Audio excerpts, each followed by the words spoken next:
Mesdames, Messieurs, chers téléspectateurs fidèles de Kilongo TV, bonjour et bienvenue dans notre émission. Aujourd'hui, nous allons parler des sujets d'actualité. Nous allons nous baser sur l'actualité de l'arrestation de Mamou National. L'artiste musicien Mama Chalamwana a été arrêté parce qu'il a balancé sur le net une nouvelle chanson.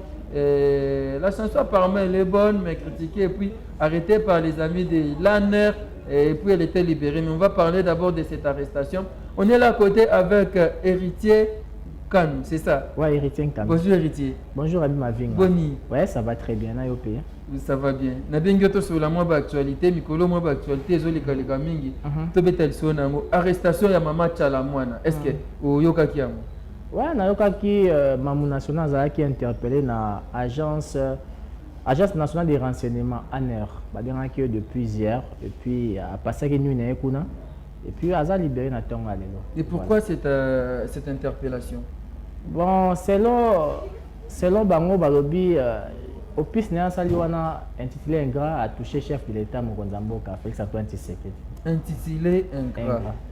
L'ingratitude est condamnable. Ouais. Et Toko Solamo Makamona Moa Moukousté, Tomekotala, est-ce que ezaki légal interpellation to peut bien encore arrestation pour publier qui a bakanga qui bande quoi FCC to pe PPRD ba telema qui ba vite faut ba libérer à l'immédiat libérer Chalamwana tout le monde nous interpellation voilà. Qu'est-ce qui a poussé à interpeller? Il y a attendu combo ya chef de l'état no yembango apparemment sur la ligne de moi bande banti suka atteint combo ya Tshisekedi to éviter ceux qui bande quoi ana ba remplacer censure ou pas. Selon Bango Babi censure à tout ça qui était à balancer Nzembo mais quand même à balancer en OPT. Mais n'importe quel internet dans la vitesse nango il y a information Nzembo bima qui peut battre sur bayo qui ango et mutina mutu a ces information selon Babi qui a embelé mon chef de l'état ou Aza ingrat. Éviter ingratitude on a par rapport à ninde tout ça comme tout na tisiko tout ça ébattre. Bah mieux expliquer de Mbongo bayo qui ont peu mubimate les autres arabes extrait je pense ba extrait disons ba extrait mutu moko ça examen d'état aux 8 ba l'équision examen en cause à ingrat pour aller dans ta lecture classe je sais pas non bien mais pourquoi OK Manjemba bon yo piso yebi que ça ba ba lexi bango ngai pour ngai na mon titre ça déjà bien ingrat Nzembo ça bien oh bien par rapport à ko toucher ba ingrat nyonso parce que ingratitude bango za condamnable disons muto za ingrat faut pas condamner ce qui muto ça le bolamu ko za ingrat vérité disons déjà parti à titre yo s'appelle nango Chalamwana sali Nzembo moko ya bien Chalamwana sali Nzembo bien pour na côté ya ingrat à partir à titre déjà mais ngana éviter ce qui ba inculper chef de l'état ndengeni na loyembo wana ile ozo pesa ngane passe ya mwana nani ba inculpé chef de l'état no mais tu as dit que bande quoi IDPS bango balinga sous les santé baloba ke bango bako pesa bango les santé voilà bango baloba ki tout en état de droit OK mutunya so asali mabe il faut ba kangaye ce qui peut ndenge Chalamwana so asali mabe ba interpeller état de droit il faut état de droit peut circuler partout et qu'on appelle même na IDPS tout en ingérieur moko munene na ata moniere fils Mukoko te na bosani kombo na ye azan moto to mikebo afinga makasi ye atouchera même na président de l'Assemblée nationale afinga même ba bêtise mais tout le monde n'a jamais ba interpeller mutlowa non jamais aner inspecteur mutlowa ye ba kangaya ça apata mutu afinga ye kutatanga na ba kombo ya bato zo finga vraiment bato nyonso ba moni bande ko internet pe ba braquer ba caméra devant ata ba 50 caméra ya zo finga ba autorité ya mboka mutlowaye autorité o ba leka ki kala na o ya lelo surtout ba leka kala nde ba sambwa ba finga makasi mingi mais tout le monde a été ba interpellera l'autre et ça c'est normal hein mais ba musicien pe l'autre senga na bino faut boza na katikati hein boza na katikati ça moins bien avant to kuma utaba musicien et to le bana makambo aner c'est-à-dire aner ba osala ngai ndeko bodrikanda de aner ba osala deux poids deux mesures ndeto loba deux poids deux mesures na niveau au saranaté mettons chef d'état kota ki ba ki net ba boma ki secteur wana ba anya ekufi mais apparemment ana réseau continue toujours surtout na wa ki na wa ki elo senga sou pas za ki ni ba torturer ki Mamou National le la criminel te ba kanga ki ende bongo mais ti azaki torturer pendant que tu as vu que état de santé na eza bien te Comment on est bien? Maman national s'est rétabli normalement. Mais puis, nous avons torturé que l'obé qui vraiment propreté, ils appellent Dine a été chanteuse mouné na mboka na biso, ils ont interpellé pour na maramo bezanga tina, ils ont kokita tina niveau c'est makasi. Mais aner tu vas yon kala, so aner ba kena yo. Aner kala ba criminel, les renseignements c'est faux. Tu éviter, faut ça trahison mon na mboka, mais le aner comme kana ba ta musique. La musique union sauté. Kasi maman national za kuna. Est-ce que papa va interpeller qui? Ezai aner. Bo ba interpeller qui? Ubu kama papa emenje mama be. Asa ki interpeller directeur maman ye moye au fond là. Emenje mama be te kama maman ye. Très bonne chanson, une très bonne chanson interpeller qui bande maman ye mo gestion maman ye mo za ki bien te. Disons to ebi maman ye mo ne kufa maman ye mo la salité makasi. Kama pa lo bela maman so na kati maman ye mo po. Alena au tala malade mo kuna nda côté situation wana. Étant chanteur, étant, il n'est pas un leader d'opinion. Chanteur, aza peintre, aza artiste, oyo, ayembe la maman et mon zembo afin que ba me robomisa ba service na bango. Mais bon ba moni yango mabe. Et alobi maman ki se uta tonge uta kana poche ya munganga. Mais kuna ko mambo. Kimini soki ba sel na bikedi. Mais so zeli à hôpital aux Antilles, faut somba direct mais pas infirmière. Faut somba. Comment infirmière ta maba kisna tekara so que le grand kuno zongote de héritier vous encouragez les artistes et musiciens oyo bazo sa bande mondengwana ya kozo ngana na ko interpeller oui évidemment l'homme boemba kanzi moembela mobuto ebi zemuni ya kala na bosanyango wa c'est to da bani ki aembela mobuto alobela ka gestion mobuto ndeza mabe l'homme pas ki mambo ka kenda poto likwa chanson wana mais ça normal tout le monde a ba poto d'artistes et musiciens d'Europe ba yembara ba fingara ba fingara te interpeller le président à bango mais tout le monde a président va ça va bêta on car mais biso comment président de la République a comment intouchable non toi la liberté d'expression c'est là au moins au marché il faut tout le belango na département mon bonne musique PC en raso muto ça musa mabe bo le belango na département nous voilà quoi état des droits ils ont prôné à niveau santé na Kinshasa na Congo mais ils ont touché la couche musu pour pas retoucher Congolais sont fani tika ya fana ko yela été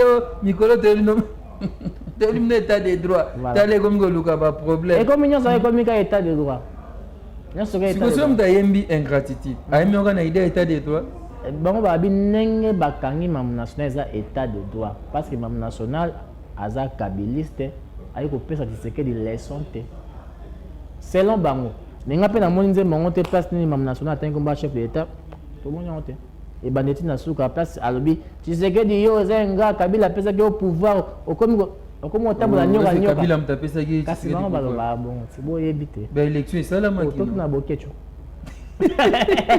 tout na ve bokecho expliquer ma bon on a évité OK voilà. Et par là, vous reprochez nos amis de l'IDPS? Ouais, on a reproché baninga IDPS pas battre bango pe tango bandeko ya droite bazaki na pouvoir IDPS bandé au fin mais tout le monde a IDPS à côté prison pour na injure ka ya pamba. Ils ont côté prison. À quelque part, c'est comme si vous avez limite comme pas artiste musicien, ba comédien. Artiste musicien ba roma obanga pour na dénoncer et là on va mona mabe na mboka ba obanga okanga. C'est ça le grand problème. Yango ezo boma pe musique na biso et que ne ti na fin fond exact et normalité. Et vraiment normalité en tout cas mais quelque part même national pe c'est pour ça il faut bandeni pe ceux qui azana loyembo o alingi a présenter bat awe bandeni mais rabi ma vinga na okamwe lo ninze pona nze ma be place ni bon en soi ngana okino nzembu te mais ti aner eza obaki eza nini eza agence nationale de renseignement baza quand même ba responsable baza ba spécialiste na domaine wana quelque part ti ba interpeller mutu seke ba monaki mo bango pe ba yoka na loyenge ka na mupepene bande ko internet ba balancer ki nde bat ba commenter ka mam national boya fingi chef de l'état problème nini mam national na chef de l'état ti wana ba osamsa na ba on soutien ba ça mabe mutu siko tout na ba libérer pourquoi point ba libérer so nze moza mabe fa ba tirer na prison siko ba libérer pourquoi place ni ba moni ke chalamwana atani komba kabila na kota chalamwana te na liambo nete na mona pe boyete nenga na wika nzembo alobeni mamba chef d'état na kati ayembeli ka bengra nyonso seke ayembeli pe yo ba tane pe ba bengra e ba batu wa bengra ba tane bata anya bengra sa bengra kasi ba sala pour na kabila seke ba pour bengra boye bite des mama chalamwana ayembeli yo ayembeli ngai ayembeli nga so na bengra nzembo ne toucher bengra nyonso So ça acte on a ingratitude ba nzembo wana est touché yo. Il y a le gars libanga na mulili. Na mulili. D'abord bati essayer bataille DPS ba reverser. Non mais chef de l'État il n'est pas ingrat, c'est quelqu'un honnête, très honnête, chef de l'État très honnête. N'habite so chef de l'État c'est qui après départ de Nangouane bati au Canada national dans la zone de Bavi que va libérer, j'espère. Ah ego le bokangeli ya mené ba chef de l'État oh mais mambo état yo ils sont parablo muzuzu bataille DPS. Ils ont so passe sur internet. Bato ane to bato IDPS. Eh ba mba comme ça grave. Mboko eza IDPS te, eza Kabila te, eza Fayulu te, eza bino ba politicien te, mboko eza ba congolais nyonso. Mboka na biso. Ya biso tu mutu nyonso wana posa ko ba ya mutu tu. Ya Simoki Mbangu. Ya mutu tu. Mboka oyo eza IDPS te, eza ya Kabila te, eza ya Fayulu te, eza ya mutu nyonso mboka oyo. De toko ya pe boto bimbo. Bo bino ba politicien bo bima nan botika na en place. Biso mo ba kolombo ka to récupérer. Kasi te ba pouvoir ou ta pas peuple. Le pouvoir au peuple. La monnaie ou ta pas peuple nem ta cha ba on kuna. So bo respecter peuple o tem ko les alliés peuple tellement jour ngo bo zanga nzela. Et qu'est-ce que veut dire musicien ah ba musicien na biso ya mboka za musicien ko sa politique te. Conseil za moko ya mwa sa musique beta musique de bunyo sa beta la musique. Tikano ba so comme politicien so comme politicien ba ke opona kana yo. Alors quand on est dans le pouvoir te ba ke onyo kwa. OK. Donc beta musique azena couleur. Oui, chama la couleur politique ni azem taper PRD.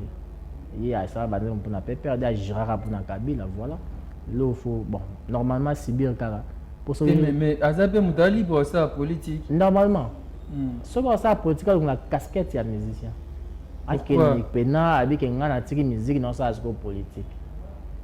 Vous comprenez? On est là bien. Et la forêt pas mais quelle politique est simbete. Oui, t'es simbagi. T'es simbete via zoité. Moi t'es vieux pas album mais simbate pas. Quand on est dans un thème à B faut que tu aies demandé député.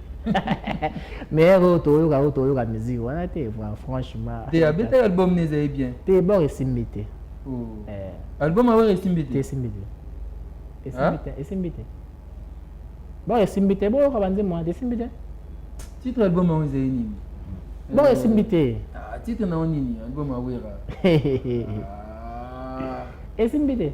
Au moins l'album bon ça pour un titre pour et simbete. 7 jours. T'es 7 jours de la semaine t'as tout c'est le mot ka mingta comment on connaît. Formidable. Formidable. Ya mwana o ba les canter ba. Et simbete ba mise ba yemi mabe ba nzembo mabe ba texte mabe donc.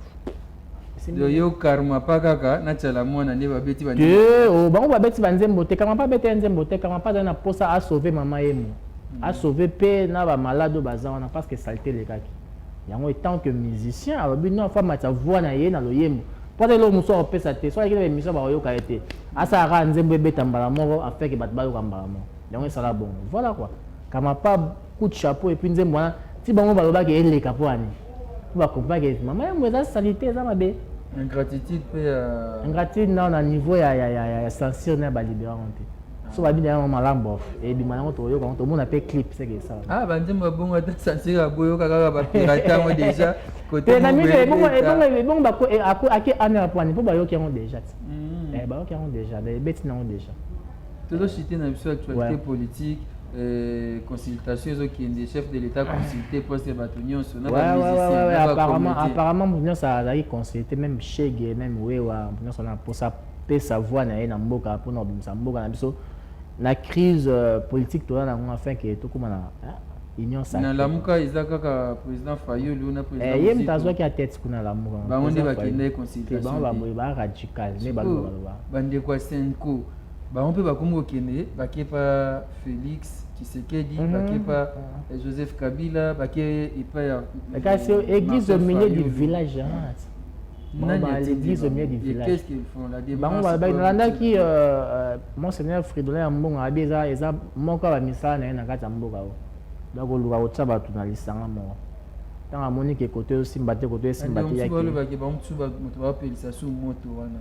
Déjà le chef de l'État zo qui est bien ba mo ba baye. Oui. Chef d'État ba qui est bien ça qui appelle pour sa consultation mutu nyonso ba so la na mta pesa makasi na mais apparemment bande musu ba été entre autres moi ba cadre musu FCC mais to moi ba gouverneur FCC musu ba yaki na ba moi mo pe ba yaki na ba ba FCC musu ba zai ba système bitakui afia na rwando ki azaki azali kwa ndoki sunde azalaki vient pas azalaki na consultation Bitakwira. asomi mpe na chef de l'état kitoko ye tu constate suika wata akendaki tina pale tina pala chef de tina l'état pala chef d'état Ok. mama lambeli ye mwa ndakala nga nde ezalaka ye fois mpe masanga. kitoko na fois masanga nde justin bitakwira ba nalinga ye mingi pasteur. mpa opi wana ngake mingi olo bazali makambo neti ndoki bien na ye na posa camere te pièce contre pièce via tumbama de awangana nyonso en bloc suka consultation comme na suka deya bana 11e journée esilaki esilaki kabila mpe ezozela bakuta te kabila bango na bato ya fcc balobaki baza na mposa consultation te so basola eza na dialogue mpona korespecte coalition na bango ya fcc cash baza catégorique. pour terminer musique obi wera musique esimba susu te seki asala politique te vie na bi teka asala politique na bi soki corneille nanga abimisaki ye député ele mosusu vie nanga abeta album mabe ante ya formidable voilà. C'est-à-dire il y a des missions bakotika bango musique basala bango politique eza normal moi teke vie jango bali mpe abungi na scène musicale po via mitaki donc a tête coupée dans ya politique esimbi te. le rappeur aussi les rappeurs na biso nani Lexis légal ye kuti lelo azo continuer toujours politique na lamuka bao déclarer toujours vérité des urnes dans suka seke batika musique batika babina file babeta na bango oyo bamoniki musique esimbela bango babeta musique oyo bamoniki aza na mposa kosala politique ezela bino nani musique esimba te oyo atika ne kasi asala ata politique oyebi album adolf tu okomona oni politico le mosusu ye mpe okena aner adolf politico titre ka album ne politico osimba toyebi te ne ebimi te le mosusu mosusu mpe aner eza na nsima neti mpo so ayebia interpellé mpe bakonza mboka mpo azanga osala nzembo te mpo ye mpa 4 ans na députation adolf mpe atiaka libaya na députation esimba te abi azwaka bavoix fort na niveau ya lokunga esimbi te sei mpeliaka ye te sei ye mpe azali na parti mo ya moïse katumbi ye azalaka kota moïse katumbi mais esimba akende consultation vie na bamusicien azalaki bakendaki bango to babill clinton tomona ye bato nyonso bamama mbiliadele bazalaki te bango bakutana te balingana te bolingo eza nango place mbongo ezali bayaka consultation eza mambalare soki mbongo eza bamisien nyonso baoya bafonctionnaire très fâché bafonctionnaire babi mbongo ebima te nyonso chef d'état apesa baenveloppe kuna suka mbongo emonani te bafonctionnaire très fâché awa na congo donc passeport ekomi na $99 ça va quand même $99 tozia moto ya liboso ake abimisi $99 azwi passeport alakisi biso wana oconfirme toconfirme mpo kongo ya mboka basurprise okea na fili balandi yo mbango abiso 250. Merci beaucoup héritier ezalaka tozo actualité mama tchala mwana aza libéré libéré déjà tomoni bafoto na Jean-Marie Kasamba aza bao normal abimaki déjà voilà. So Jean-Marie Kasamba akie na compte nini kolanda ya journaliste to ya moto ya FCC to ya mwana te entre autres aza partout aza partout aza FCC alandi mpe na mwa FCC alandeli ye kitoko balaka mpe na mwa affinité na bato aner aner mpe batate tade bazalaka kuna ti lelo mboka ezotourne toujours donc maka ti bakangi tiala mwana me bato ya FCC mpe baza kuna bazaka sipo balasaki basala mosala na bango bien moi badédicace soki ezali mbote na bana poto nyonso et surtout bolanda ngai partout dans le monde bapaola mabunda bana poto baza wana bagate mabunda bashadari mabunda baparti ngoso na Belgique bajafete niveau na France wana bagrâce kabwiku na niveau ya Grèce paola mabunda na niveau ya Grèce na pesi mbote mwasi ya pembe Michel Benani mpe na Kinshasa héritier mangika baza bashid makumbu baza oncle Simo Mayenge makumbu mwana poto atongo ya kala. Merci Laurent. Merci héritier. Voilà, j'avais reçu pour vous héritier, on a parlé par rapport à l'interpellation ou encore l'arrestation de Maman Tchalamouana, cette artiste musicienne qui a été interpellée par rapport à la chanson Ingratitude. Certaines personnes, bah là, Tinze Mouana, chef de l'État, or, il y a un bon côté, il y a une ingratitude, il y a une héritier, et son surtout ça ingraté na vie. Et ceux qui a aimé chef de l'État, tu connais, bah, mon caca, et na yokipe. Des fois ozosala nzembu bukechu premier asalaki nzembu Bill Clinton pas osala nzembu des fois nayebi te chauffeur ingrat pardon chauffeur ingrat wa nzembu ya des fois Maman Tchalamouana yambi ingratitude des fois au chauffeur ingrat Bon, ils ont dit, mais maintenant, ça, à titre, l'essentiel, tu vas contenir et sur Nabiso, tout pour voilà, je vous dis merci et merci à Glodie Gonda Double Brassard, merci beaucoup à Gauthier Kiele, à Zakina Régie Finale, merci à Manous Neta, merci à vous, merci à Miché, merci à tout le monde, merci à Angèle Kinké, la fille Kinké, merci à Gokonza, Lévi Cyril, Arsène Modabi, les garçons capables, plus fort que toi n'existe pas, merci à Fiston Bastien de FB International, Agence Assure, je vous dis merci et on se retrouve très prochainement pour un nouveau numéro qui le motive. Merci. Le business a ses idées, FB International Agence a ses abonnés. Le fret Europe, RDC, a retrouvé son identité. Pour l'envoi de vos colis, bagages, véhicules et autres, courrier express à destination Kinshasa RDC, une seule agence, FB International. FB Business, et pas Fiston Bassene, à Jabizo Kotozane. Maringa Septande. Maringa Septande, c'est là, j'explique. Alors, Maringa Septande, FB International. Nakasavubu, c'est la question de Nakasavubu. Ça va sauter na Kasavubu na Maringa wana.